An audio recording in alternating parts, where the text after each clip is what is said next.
நீலகிரி மாவட்டம் கூடலூரை அடுத்த சேரங்கோடு ஊராட்சிக்குட்பட்ட செம்மந்தோடு பகுதியில் குடிநீர் கிடைக்காமல் பழங்குடியின மக்கள் தவித்து வருகின்றனர்.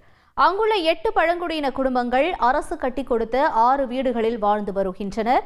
இந்நிலையில் 2 வருடங்களுக்கு முன்பு வனத்துறை சார்பில் நிதி ஒதுக்கப்பட்டு மின் மோட்டார் மூலம் தண்ணீர் வழங்க முடிவு செய்யப்பட்டுள்ளது.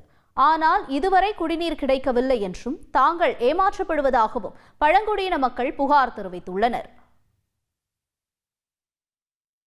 ஆதிவாசி மக்கள் ஏமாத்துறவங்களுக்கு சந்தேகமாக இருக்குது. பார்த்தீங்கன்னா கிணறு போட்டிருக்காங்க, மீட்ரு இருக்குது. ஒரு ஈபியில் கூட கனெக்ஷன் கொடுக்கறதுக்கு ஒவ்வொரு இடத்துல பார்த்தீங்கன்னா பல சட்டங்களை இது பண்ணி மீட்ரு கூட கொடுக்க மாட்டேங்கிறாங்க. ஆனால் இந்த மக்களை ஏமாற்றி மீட்ரு வாங்கியிருக்காங்க. ஒரு 3 ஃபேஸ் 2 மீட்ரு வாங்கியிருக்காங்க. பார்த்தீங்கன்னா அவங்களுக்கு கிணறு கிடையாது, தண்ணி வசதி கிடையாது. அது எந்த அளவுக்கு இது பண்ணி அரசாங்கம் உடனடியாக அது ஒரு தீர்வு பண்ணி இது ஒரு போலியான வேலையாக நடக்கிறது எங்களுக்கு சந்தேகமாக இருக்குது. அது ஆய்வு பண்ணி உடனே அவங்க அந்த மக்களுக்கு தீர்வு காணணும்னு பொதுமக்கள் சார்பாக கேட்டுக்கொள்கிறேன்.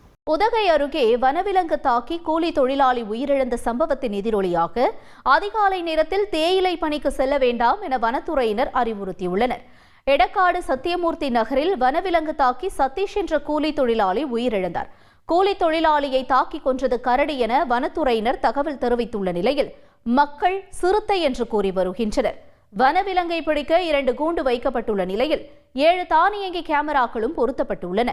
அதிகாலை நேரத்தில் தேயிலை பணிக்கு செல்ல வேண்டாம் எனவும் தொழிலாளர்கள் புதர்மண்டி கிடக்கும் பகுதிகளில் நடமாட வேண்டாம் எனவும் அறிவுறுத்தப்பட்டுள்ளனர்.